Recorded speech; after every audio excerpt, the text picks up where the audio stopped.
Welcome to the Great Basin Seasonal Outlook for March through June. Currently, we have quite a bit of prescribed burning occurring across the eastern half of the Great Basin by the dots indicated in pink. We do have a couple of small wildfires that popped up, which is not unusual for this time of year to have quite a bit of prescribed burning and these smaller fires pop up just due to the recent drier conditions in a lot of those areas.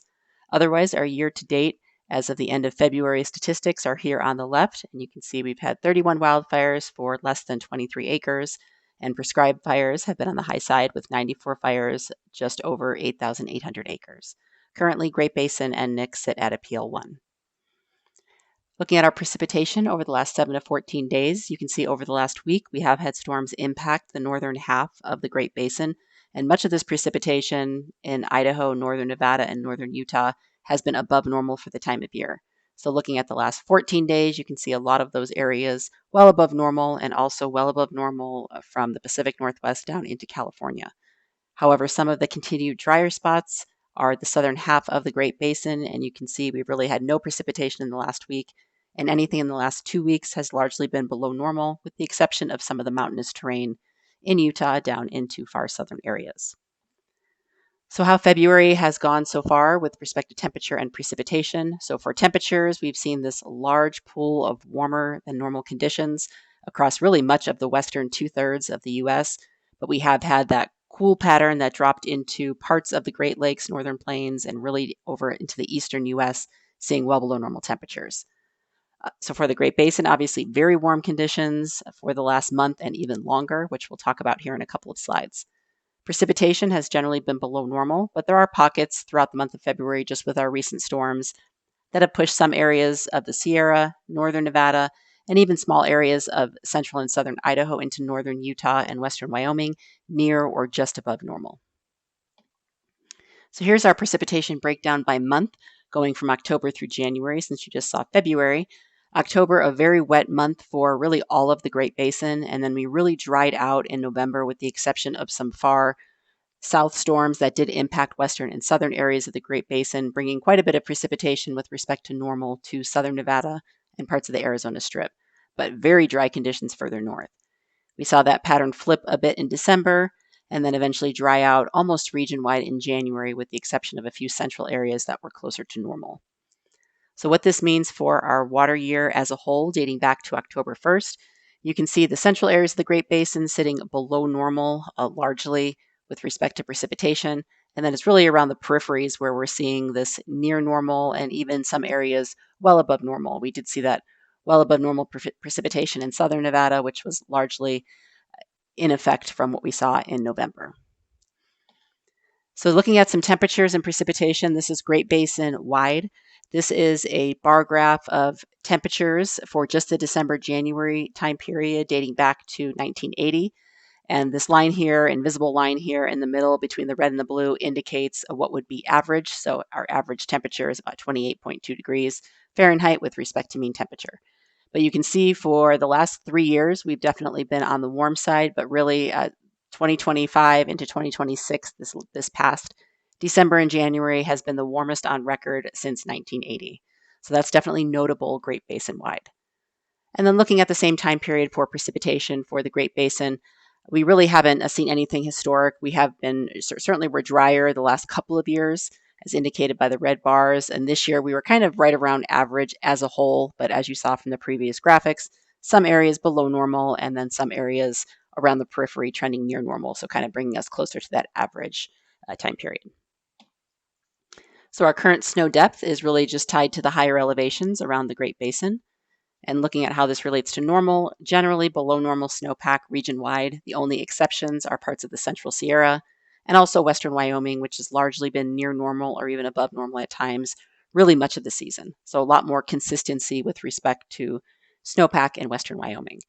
Obviously, some of the very poor areas have been northern Nevada and also parts of southern areas of the Great Basin, but Utah as a whole just doing poor with most areas, if not all, below about 50 to 60%. So we've talked a little bit about snow drought in the past, so we'll kind of talk about that and compare what's been going on in the Great Basin. So here, obviously on the right is our current snowpack. Here on the left is our precipitation from November through January. So it does show where we've seen, obviously, the well above normal precipitation over parts of western and southern Nevada, but that does not translate to an above normal snowpack. So that's what we're talking about. Snow drought is where we have below normal snowpack conditions, but we still have above normal total liquid precipitation. And we're seeing some of that to some degree up in Idaho as well. And even western Wyoming, snowpack is near normal, but precipitation has been generally above normal. So again, seeing some of those snow drought conditions.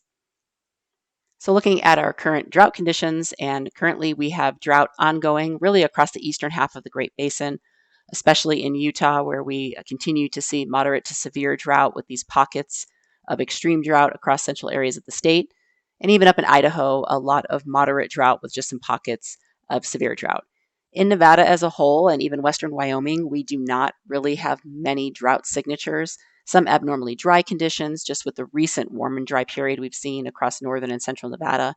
But it's really just the Ely area that has any drought signatures right now. And you can see from the drought outlook, through the end of May, we're not anticipating any drought to develop in Nevada, but we will kind of see how things go forward if we do stay in more of a drier trend as we get later in the spring and summer.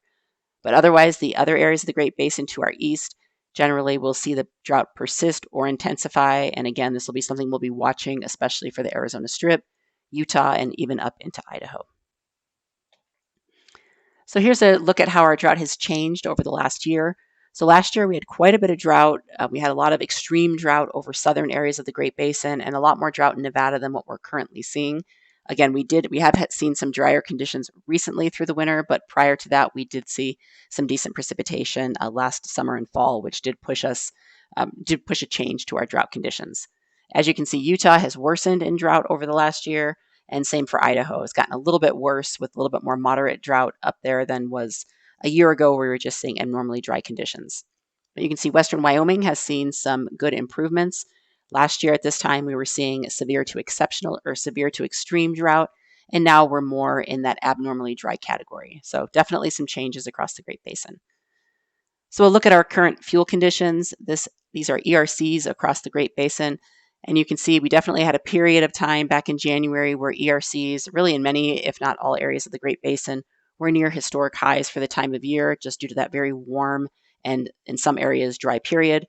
You can see our ERCs have dipped down. This is for southern Idaho and eastern Nevada, and are now sitting still above average, but not at those record levels. But you can see from the green forecast line over the next week that we will see ERCs rise and could potentially get near those maximum values. And again, this is what relative to the time of year, so definitely not critical by any means of what we would normally see in the fire season, but certainly something to keep in mind with the continued prescribed burning. If we are seeing conditions drier than normal, we anticipate different fire behavior signatures as well. And then looking in Utah, kind of the same general story. A lot more of this time period was near record maximums for the time of year back earlier in the winter. And then we have seen that same dip recently, but also expecting those same rises going forward.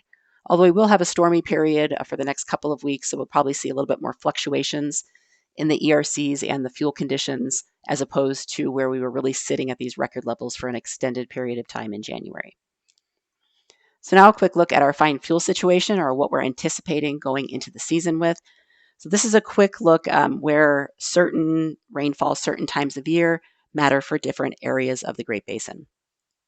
So this image on the left is more of a late season growth preference, where monsoon rains matter more than spring and wintertime rains. And these are the areas in blue or greens. So for the Great Basin, we'd be looking at southern and eastern Utah and the Arizona Strip as really being the predominant areas where monsoon rains really matter most for fine fuel growth the following season, as opposed to winter and spring rains.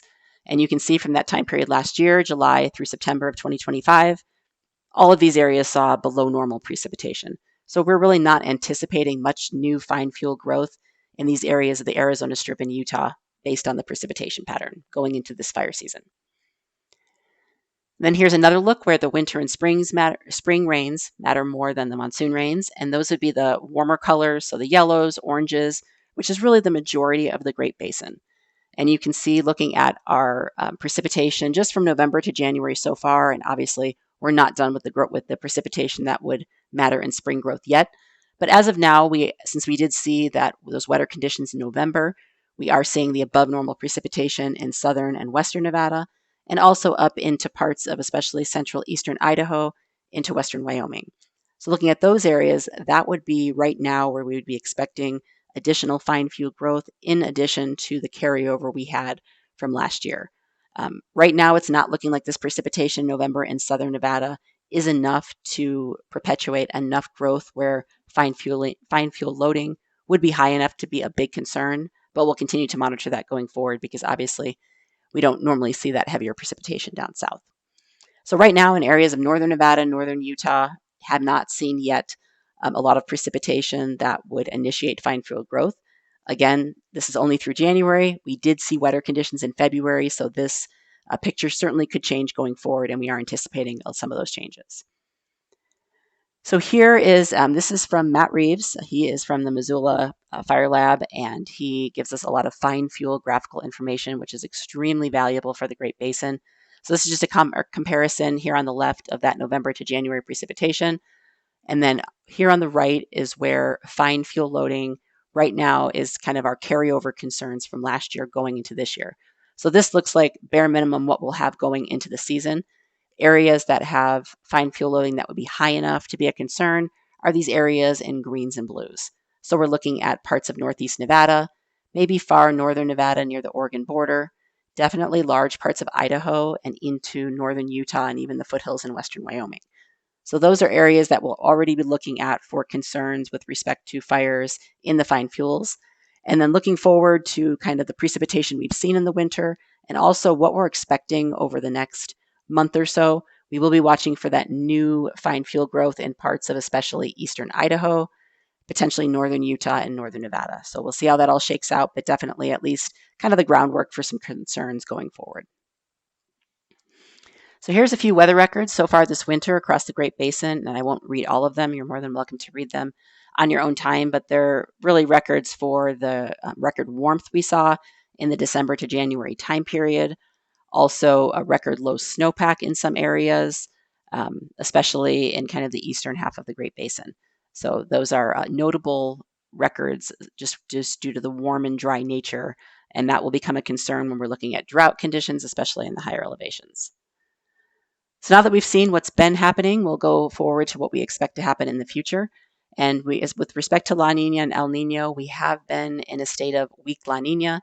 And as the forecasts indicate, temperatures are expected to be rising as we go through the spring and summer, and we're likely to transition into more of a neutral state by the early part of the fire season, and we could even see an emergence of El Nino as we go through the fire season into the fall. So that definitely has some impacts to the Great Basin. So as far as impacts from La Nina and El Nino, we see our traditional, more significant impacts in the winter.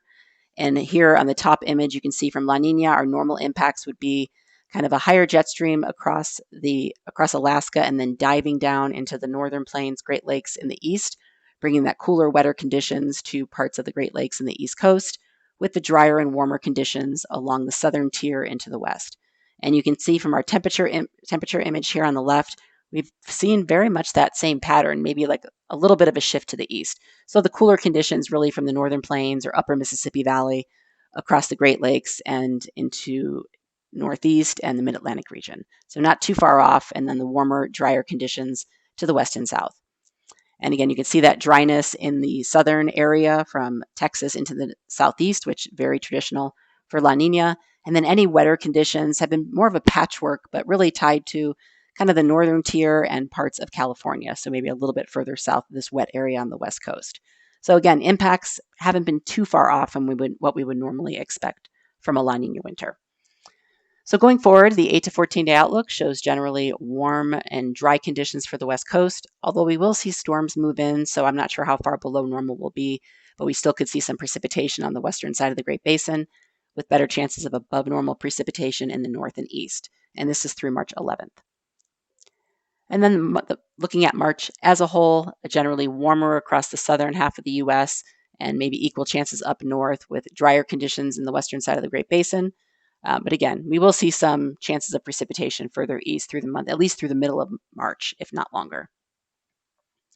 And here's a look at the outlooks from March through June. So we have March, April, May here in the top row. And then really, as you go all the way down through May, June, July, not many changes in temperature pattern expected from the Climate Prediction Center, both with respect to temperature, with the warm conditions in the west, and the dryness in the west as well. I will say I don't have a lot of high confidence in these outlooks right now. There's a lot that's changing between now and the summer months, and we typically have these issues in the spring with modeling. Models have a really hard time with the change in forecasts and just kind of the spring time period as a whole. And then when we're transitioning from La Nina to El Nino or to neutral, that has some implications as well. So I would definitely take these with a grain of salt, but we at least will be watching these in the coming months. So kind of putting everything together, here are our main concerns with a wildfire going through the fire season here at the top. So we'll be looking at the carryover grass crop that we are still seeing over northern Nevada, or expecting to see over northern Nevada, especially northeast Nevada, and up into Idaho, northern Utah. And then any new growth we see going into the spring months in these areas, and also the potential for pre-green up fires if we see a drier period emerge later in March into April before we really start see green up in earnest. We could see some of these fires pop up in the carryover. And then prescribed fire, obviously still ongoing, plenty of opportunities to come over the coming weeks, just with the more progressive weather pattern bringing us chances of cooler temperatures at times, more so some chances of precipitation. So we will still be seeing those opportunities, but something to keep in mind is obviously the lack of snowpack at the low to mid elevations and even in some areas at the higher elevations. So keeping that in mind when doing prescribed burning. And obviously the snow conditions have been melting very rapidly from the snow we've seen recently. So conditions from a week ago are very different for what we're seeing today. So something to keep in mind with pile burning. So officially, here's our draft outlook. For the Great Basin, we are expecting normal conditions through April and May, but it's really by maybe later in May or June where our concerns will start to shift to southern areas of Utah and the Arizona Strip, mainly concerned with the drought conditions in the higher elevations. Maybe very similar to what we were going into last year with the drought, if not, albeit a little bit worse for some of the Utah areas with another poor year of snowpack. So that will be a concern initially in the fire season, and then we'll be watching these areas of fine fuels as we get into July and August, and the potential for the higher elevations of Idaho as we get later in the fire season. But obviously, a ways out, a lot will depend on the weather pattern later this spring, and especially heading into the summer and into the monsoon season. So that concludes our webcast for this month. Check back next month for the latest updates.